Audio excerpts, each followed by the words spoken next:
Hello বন্ধুরা, আজকে তোমাদের সবার সাথে একটা সালাদ রেসিপি শেয়ার করব। এটা হচ্ছে খুবই প্রোটিন সমৃদ্ধ একটা সালাদ, যেটা ডায়েটে সবাই খেয়ে থাকে। আম, আমি হঠাৎ করে ডায়েট শুরু করেছি কারণ আমার মনে হচ্ছে যে আমি হঠাৎ করে কিছু ওয়েট গেইন করে ফেলছি। যেমন আমার ওয়েট ছিল হচ্ছে 52 থেকে বাড়তে বাড়তে 54, এখন প্রায় 55। তো এই ওয়েট গেইন করাটা আসলে যখন একটা বয়সের পরে ওয়েট গেইন করলে সেটা আসলে কমাতে খুবই কষ্ট হয়, আমরা মেয়েরা সেটা ভালোভাবেই জানি। তো আমার কাছে এতদিন মনে হচ্ছিল যে সমস্যা নেই, বেবি ফ্যাট হয়তো বা কমে যাবে, কিন্তু আসলে মানে এখন এক্সারসাইজ করার সময়ও বেশি একটা পাওয়া যায় না। তো সব মিলিয়ে আসলে ওয়েট দিন দিন বেড়ে যাচ্ছে। এখন আসলে কন্ট্রোল না করলে এটা হাতের বাইরে চলে যাবে মনে হচ্ছে। তো যাই হোক, আমি প্রথমে সবজিগুলো ধুয়ে নিয়েছিলাম, এবার সবজিগুলো কেটে নিচ্ছি। এখানে শসা নিয়েছি, গাজর নিয়েছি। গাজরটা একটু মিষ্টি একটা ভাব নিয়ে আসবে স্যালাডে, এই জন্য হচ্ছে গাজর নেওয়া। কিন্তু আসলে শসাটা ওয়েট লসের জন্য খুবই ইম্পর্ট্যান্ট। শসা খাইলে আসলে আমাদের পেটটা অনেক ফুল লাগে, কিন্তু শসার ভিতরে যে ক্যালোরি এটা খুবই কম। শসার বেশিরভাগটাই হচ্ছে পানির অংশই বেশি, শসার ভিতরে আসলে শসার সলিড অংশটা খুব কম। তো শসাগুলোকে আমি আসলে মোটামুটি যতটুকু পারি কুচি করে নিচ্ছি, আর এখন একটা বাটিতে উঠিয়ে রাখছি। আর যখন আমরা ওয়েট লস করতে যাব, সেক্ষেত্রে আসলে প্রতিটা খাবারের আমাদের উচিত যে ক্যালোরি মেজারমেন্টটা সবসময় তো ওইভাবে মেজার করা যায় না, মনে মনে হলেও হচ্ছে আমরা এটা একটা মেজার করে নিব। তো আমার শসা কাটাটা হয়ে গেছে, এখন আমি হচ্ছে গাজর নিয়েছি, গাজর কাটবো। গাজরটা বেশ একটু শক্ত, এই জন্য হচ্ছে কাটতে প্রবলেম হচ্ছিল। তো যাই হোক, আমি যতটা সম্ভব পারি কুচি করে নিয়েছি। এটা যে একদম মিহি কুচি করতে হবে এমন কোনো কথা নাই, তবে অনেকেই গ্রেটারের সাহায্যে কুচি করতে পারেন। তবে আমার কাছে মনে হয় যে গ্রেটারের সাহায্যে কেমন মানে এত বেশি মিহি হয়ে যায়, ওইটা আসলে বেশি মিক্স হয়ে যায়, এই জন্য কিছুটা মানে বড় থাকলেও সমস্যা নেই, খেতে ভালোই লাগে। তো ওয়েট লস জার্নিটা আসলে এই রমজানের মধ্যে ওয়েট লস করাটা আরও ইজি, যেহেতু আমাদের খাওয়া দাওয়ার অনেক কিছু কন্ট্রোলে থাকে। তবে কি আমরা হচ্ছে যেহেতু ভোর রাতে খেয়ে আবার ঘুমিয়ে পড়ি, তো ভোর রাতে খেয়ে ঘুমানোর মধ্যে হচ্ছে আমাদের কোনো ক্যালোরি বার্ন হতে পারে না। তাই আমরা যদি ভোর রাতে খেয়ে ইমিডিয়েটলি ঘুমিয়ে না পড়ে অন্যভাবেও হচ্ছে কিছু ওই সময় যদি কিছু কাজকর্ম করি, তাও মনে হয় ক্যালোরি বার্নটা ইজি হয়। কিন্তু অনেকের পক্ষে ভোর রাতে খাওয়ার পরে আসলে জেগে থাকা পসিবল না। তো আর হচ্ছে আমরা ইফতারে তো মানে যা না তাই খেয়ে ফেলি, যে অনেক ভাজা পোড়া। সারাদিন পরে আসলে যখন আমরা এইসব তৈলাক্ত খাবার খাই, সেটা আমাদের পেটে ফ্যাট হিসেবে আসলে খুব দ্রুত অ্যাবসর্ব হয়। যাই হোক, মানে আমাদের এই যেই আমি ফাইবার আর ফ্রুট মানে সবজিগুলো সমৃদ্ধ হচ্ছে যেই ভেজিটেবল সালাডটা বানাচ্ছি, এটাতে কিন্তু আমিষ, ফাইবার আর হচ্ছে ফলের বা সালাদের যেসব পুষ্টিগুণ এগুলো সমৃদ্ধ থাকবে।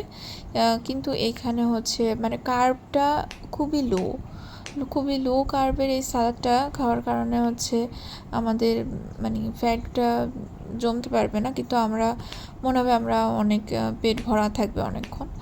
তো এইটা আমরা আসলে ইফতারে মূলত আমরা এটা খেতে পারি, আর ইফতারে এটা খাওয়ার পরে আসলে রাতে কিছু না খাওয়াই ভালো, একবারে আমরা হচ্ছে সেহরিতে যেয়ে খাবো।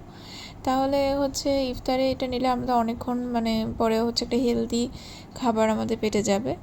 আর আমরা একেবারে পরে দিয়ে রাতে আমরা যদি একটা হাফ ফল অথবা কিছু বাদাম এসব খেয়ে আমরা ঘুমিয়ে গেলাম, আর হচ্ছে সেহরিতে হচ্ছে বাকিটা কিছু খেলাম।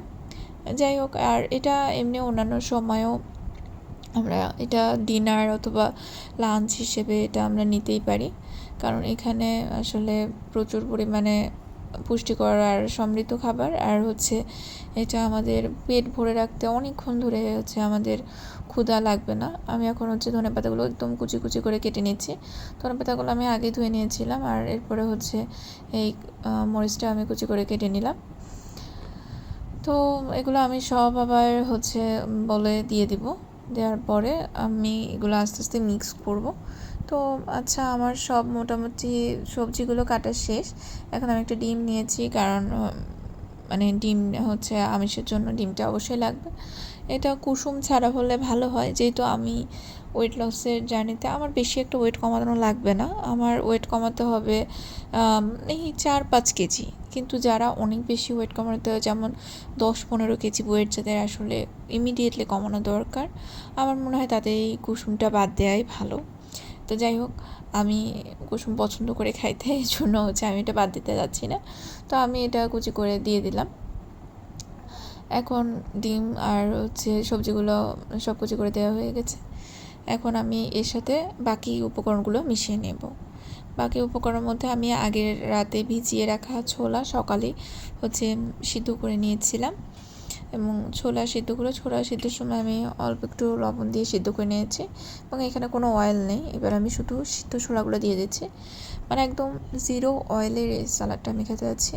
আমি অনেক ইউটিউবের রেসিপিতে দেখি এখানে ভার্জিন অয়েল দেয়, যেহেতু আমার কাছে এটা নাই। অলিভ অয়েল বা সূর্যমুখী অয়েল এরকম অনেক কিছু দেয়, তো এগুলো আমার কাছে এখন নাই দেখে। আর আমার কাছে মনে হচ্ছে অয়েল হচ্ছে অল্প একটু দিলেও এটা অনেকটাই হচ্ছে ফ্যাট হয়, দরকার কি? এটা এমনিতে অয়েল ছাড়া অনেক টেস্টি। আপনারা করে দেখতে পারেন, দেখবেন যে অয়েল ছাড়া খেতেও এটা বেশ টেস্টি লাগে। তো ছোলা আমি 4-5 চামচ দিয়ে দিয়েছি, কারণ এটা আমার একটা ভারী খাবার হতে হবে, যেহেতু সারাদিন পরে খাচ্ছি। তো এরপরে হচ্ছে আমি একটু টমেটো কেচাপ দিয়েছি, যেটা আমি নিজেই হোমমেড, এটার ভিতরে কোনো মিষ্টি বা চিনি নাই। এরপর আমি টক দই দিয়ে দিচ্ছি। টক দই দিব 2-3 চামচ টক দই দিয়ে এইটাকে পরে দিয়ে ভালো করে মিশিয়ে নেব। টক দই আসলে ফ্যাট বার্ন করতে অনেক বেশি হেল্প করে। টক দইয়ের ভিতরে যেই উপকারী ব্যাকটেরিয়াগুলো থাকে, এগুলো আমাদের ডাইজেশনের জন্য খুবই ভালো। তো এবার আমি কিছু লবণ দিব এবং গোলমরিচের গুঁড়া দেব। আমার মানে সব উপকরণ মোটামুটি অ্যাড করা হয়ে গেছে। লবণ আর গোলমরিচের গুঁড়া দেওয়ার পরে আমি এটা ভালোভাবে মিক্স করে নিব। তো এটা আসলে অনেক কিছু দেওয়াতে এবার হচ্ছে যত ভালোভাবে মিক্স করা যায় করতে হবে, যাতে এই টক দইটা সব কিছুর সাথে ভালোভাবে মিশে যায়। তো এইভাবে করে আমি আস্তে আস্তে করে মিশিয়ে নিচ্ছি, এবং আমার কাছে মনে হয় যে এক বাটি সালাদ খেয়ে আমি অনেকটা সময় হচ্ছে আমি থাকতে পারবো, এবং এটা আমার যেই নিউট্রিশনের পাশাপাশি আমাকে অনেক বেশি হেলদিও রাখবে। তো সবাইকে ধন্যবাদ।